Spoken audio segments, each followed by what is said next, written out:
যে রাধে সে চুলো বাঁধে। সো আমি তো অনেক কিছু করি। আমি আমার বিয়ের পরের দিন থেকে, আমার বিয়ের ২.৫ বছর হতে চললো, আমি আমার বিয়ের পরের দিন থেকে আমার শ্বশুরবাড়িতে আমি আছি এবং শ্বশুরবাড়ির সব রকম সব দায়িত্ব আমি পালন করতেছি। বড় বউয়ের দায়িত্ব পালন করতেছি। আমি সকাল 7টায় ঘুম থেকে উঠে নামাজ পড়ে বাড়ির সব কাজকর্ম শুরু করে আমি সবার জন্য নাস্তা রেডি করি, দুপুরের খাবার বানাই, পুরো বাড়ি ঝাড়ু দেই, সব রকম দায়িত্ব আমি পালন করতেছি। সো শ্বশুরবাড়িতে টানা ৬ মাস ১ বছর শ্বশুর-শাশুড়ির সাথে থাকেন, থাইকা পুরা বাড়ি সব কিছু মেনটেন করেন, তারপরে মুখ দিয়ে বড় বড় বুলি ছাইরেন যে কতটুকু দায়িত্ববান বউ আপনারা। মানে মানে যারা আমাকে নিয়ে কথা বলে আর কি, গসিপ করে আর কি। আমি নিউলি ম্যারিড একটা মাইয়া, আমি ঢাকা ইউনিভার্সিটির স্টুডেন্ট। আমার ভিতর ওই ইগো নাই যে আমি আমার শ্বশুরবাড়িতে কাজ করব না। আমার কথা হচ্ছে আমি পড়াশোনার সময় পড়াশোনা করছি, কাজের সময় কাজ।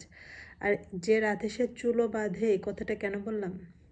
আমার ভিডিও মেকিং নিয়ে অনেক প্রবলেম, অনেকের অনেক রকম প্রবলেম।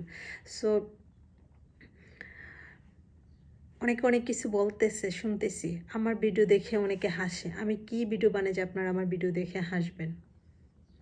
আপনারা রিলস দেখেন, কাপল ভিডিও দেখেন, অন্যদেরটা দেখতে পারেন, কিন্তু পাশের বাড়ির কেউ, পাশে এলাকার কেউ বানাইলে ওইটা আপনাদের কাছে এতই দৃষ্টিকটু লাগে।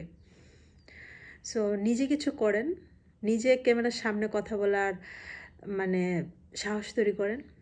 অকর্মা ঢেকি হয়ে ঘরে সার্টিফিকেট, ওই সার্টিফিকেট তো আমারও আছে। কয়েকটা সার্টিফিকেট ঘরে আলমারিতে ঢুকাই রাখলাম আর তারপর ওইটা নিয়ে সারা জীবন গর্ব করলাম, ওইটা তো হয় না। আমি তো অনেক কিছু করি।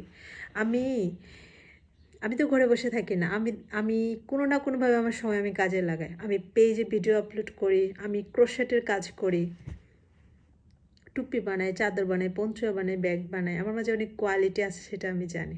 ক্যামেরার সামনে কথা বলার মতো এটা সাহস লাগে, এটা ফেসও থাকা দরকার, যেটা দেখে সবাই দুইজনে হাততালি দেবে বা পছন্দ করবে। সো যোগ্যতাটা যাদের নাই, তারা মানুষকে নিয়ে মজা করতেই পারে।